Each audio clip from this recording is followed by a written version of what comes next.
Assalamualaikum warahmatullahi wabarakatuh. Selamat pagi, Om Swastiastu, Salam. Hai semuanya, apa kabar kalian hari ini? Semoga kita semua dalam lindungan Tuhan Yang Maha Esa.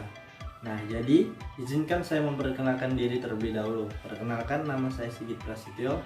Saya mahasiswa PLP dari Universitas Tadulako, Fakultas Keguruan dan Ilmu Pendidikan, Program Studi Pendidikan Geografi. Nah, sebelum kita masuk ke pembelajaran, alangkah baiknya kita berdoa bersama-sama menurut agama dan keyakinan masing-masing. Berdoa dipersilakan. Berdoa selesai. Nah, jadi pada pertemuan kali ini saya akan membahas tentang faktor-faktor penyebab penyebaran flora dan fauna. Nah, jadi sebelum kita masuk ke topik pembahasan, saya harap setelah adik-adik mempelajari tentang persebaran flora dan fauna ini, adik-adik dapat mengklasifikasikan flora dan fauna yang ada di Indonesia dan tahu banyak hal tentang flora dan fauna di Indonesia. Apakah sebelumnya kalian sudah pernah tahu apa itu flora atau fauna? Atau mungkin kalian pernah lihat di tempat tinggal sekeliling kalian? Untuk lebih lengkapnya, mari kita bahas ke topik berikut ini. Hai, kembali lagi bersama saya. Nah, jadi kali ini saya akan menjelaskan fakta-fakta tentang Indonesia sehingga mengapa Indonesia mempunyai beragam flora dan fauna. Indonesia adalah salah satu negara yang dilewati oleh lingkaran api atau yang sering disebut oleh Ring of Fire. Nah, karena dari itu Indonesia memiliki banyak gunung aktif. Nah, Indonesia juga memiliki tanah yang berjenis vulkanik. Nah, tanah vulkanik ini adalah tanah yang paling subur dan banyak mengandung unsur zat hara. Oleh karena itu, tumbuh-tumbuhan tumbuh subur di tanah jenis vulkanik tersebut. Maka dari itu, tumbuhan yang tumbuh subur tadi dapat menghasilkan makanan bagi satwa-satwa dan bisa memperlanjut ekosistem. Nah, oleh karena itu, Indonesia mempunyai banyak sekali beragam flora dan fauna. Sebelum kita masuk ke sub materi selanjutnya, langkah baiknya saya akan menjelaskan sedikit tentang flora dan fauna. Nah, jadi secara umum flora adalah tumbuhan atau tanaman yang hidup di permukaan bumi. Nah, sedangkan fauna adalah hewan-hewan yang hidup dan membentuk suatu ekosistem dan menempati wilayah tertentu. Nah, di Indonesia sendiri mempunyai beragam flora dan fauna. Dan juga flora dan fauna tersebut memiliki beragam jenis sehingga tidak dapat lagi terhitung jumlahnya. Nah, sedangkan flora dan fauna tersebut memiliki beragam jenis atau habitat. Nah, habitatnya itu dimulai dari kita bisa dapat di darat maupun di laut. Baiklah, kita sekarang masuk di faktor-faktor penyebab persebaran flora dan fauna di Indonesia. Tapi sebelum itu, saya akan membahas tentang biosfer. Nah, jadi pengertian biosfer adalah biosfer ini berasal dari kata Yunani, bio yang artinya kehidupan dan spira artinya lapisan. Nah, jadi bisa disimpulkan bahwasanya biosfer adalah kehidupan pada lapisan-lapisan di permukaan bumi. Jadi tadi kita sudah membahas apa itu tentang biosfer. Nah, sekarang kita masuk ke faktor-faktor penyebab tersebarannya flora dan fauna di Indonesia.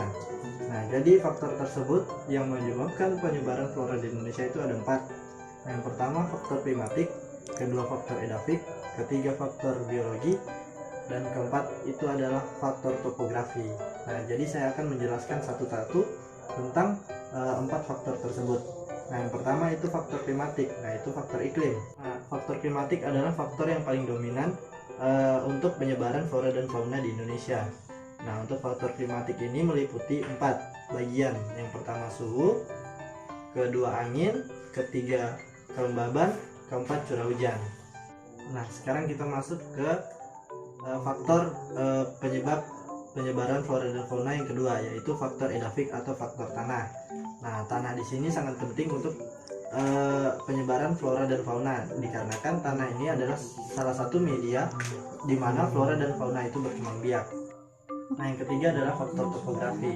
Faktor topografi ini adalah tinggi rendahnya suatu wilayah pada permukaan bumi. Nah, contohnya itu kambing di dataran tinggi memiliki bulu yang lebih tebal dan juga memiliki kemampuan untuk melompat dari tebing satu ke tebing lainnya.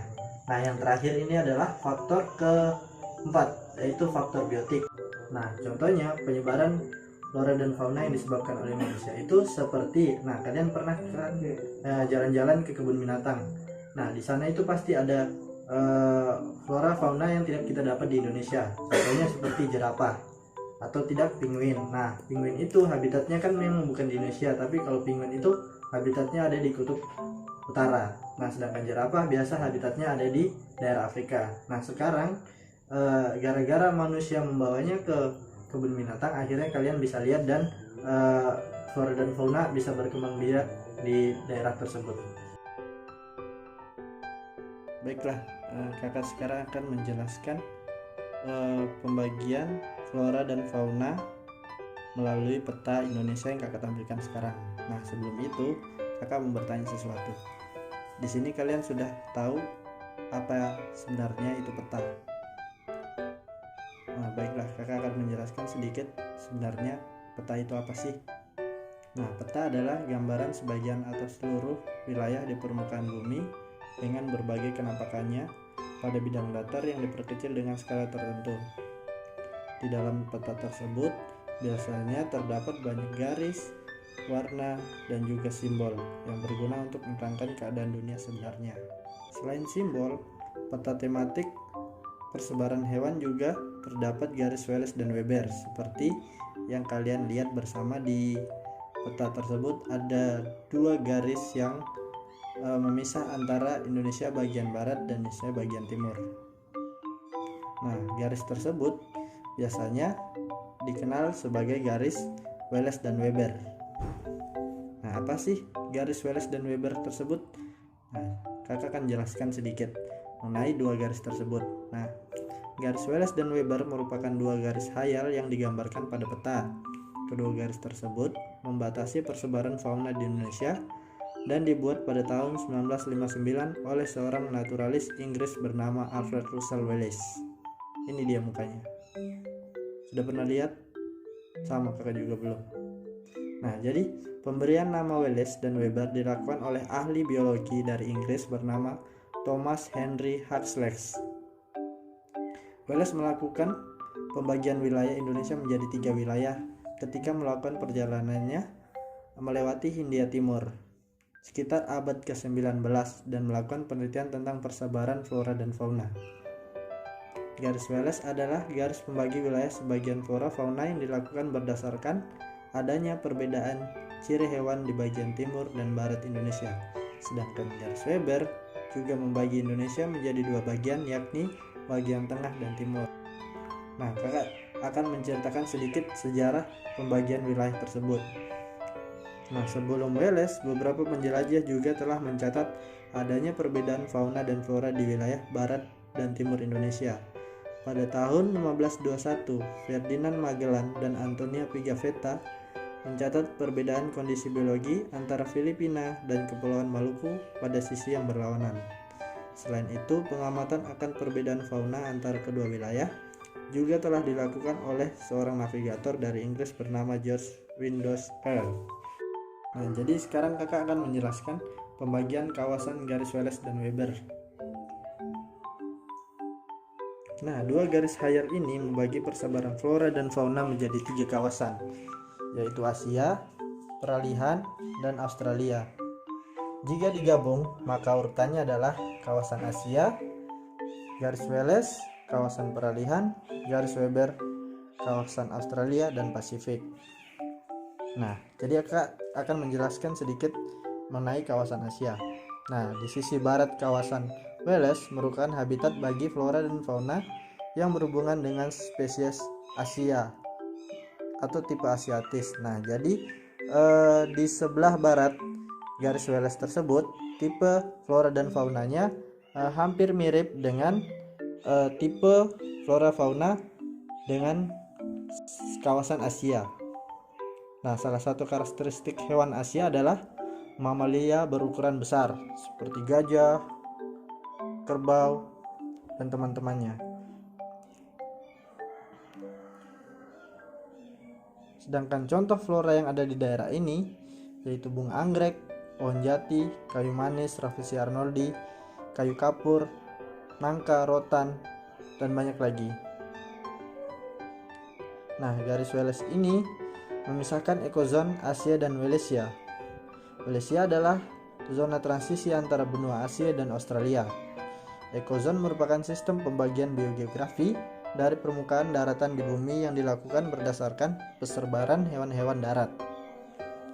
Jika ditarik garis dari utara, maka garis Wallace dimulai dari ujung utara Pulau Kalimantan dan Sulawesi, lalu terus lurus berjalan ke selatan melalui Selat Makassar, kemudian melewati selat yang menghubungkan Pulau Bali dan Lombok.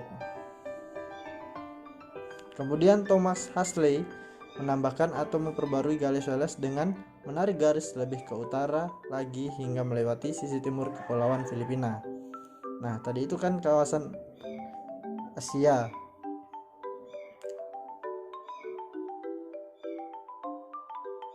Nah, sekarang kakak akan menjelaskan mengenai kawasan peralihan.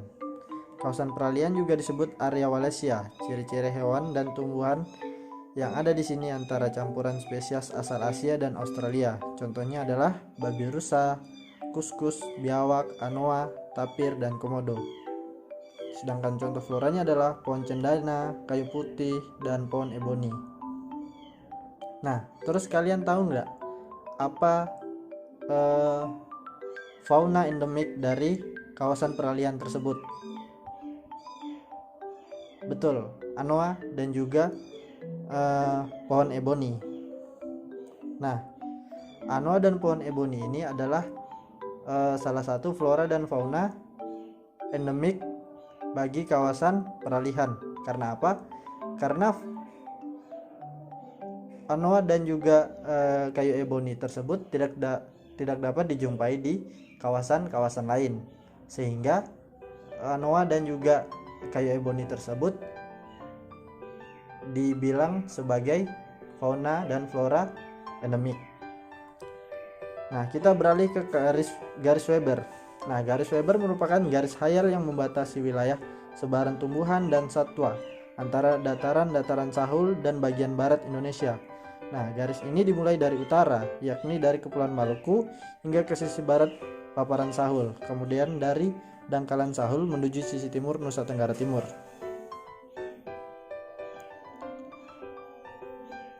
Nah, yang memisahkan sekarang kakak akan menjelaskan kawasan Australia atau Pasifik.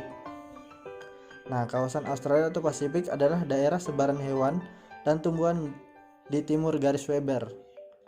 Persebaran flora dan faunanya memiliki kemiripan dengan flora dan fauna yang ada di Australia. Contohnya apa coba? Cerdas.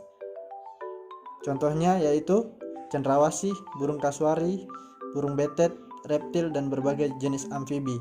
Sedangkan contoh tumbuhannya seperti matoa, kayu putih, buah merah, dan sagu. Nah, jadi di kawasan Australia atau Pasifik ini, jenis faunanya itu lebih memiliki warna dibandingkan dengan tipe Asiatis tadi. Contohnya burung cendrawasih yang memiliki banyak warna di bulunya. Nah, jadi itulah yang membedakan antara kawasan tipe Asiatis, kawasan zona peralihan, dan kawasan zona tipe Australis. Nah, jadi sampai sini kalian sudah mengerti kan yang kakak jelaskan tadi?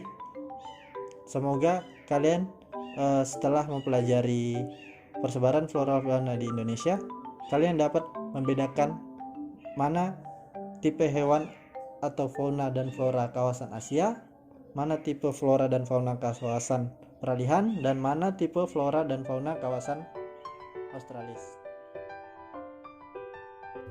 Nah, baiklah, cukup sekian pembelajaran kita pada pertemuan kali ini. Kakak harap kalian sudah mengerti apa yang kakak jelaskan barusan. Nah, sekarang kakak akan menarik sedikit kesimpulan dari pertemuan kita kali ini.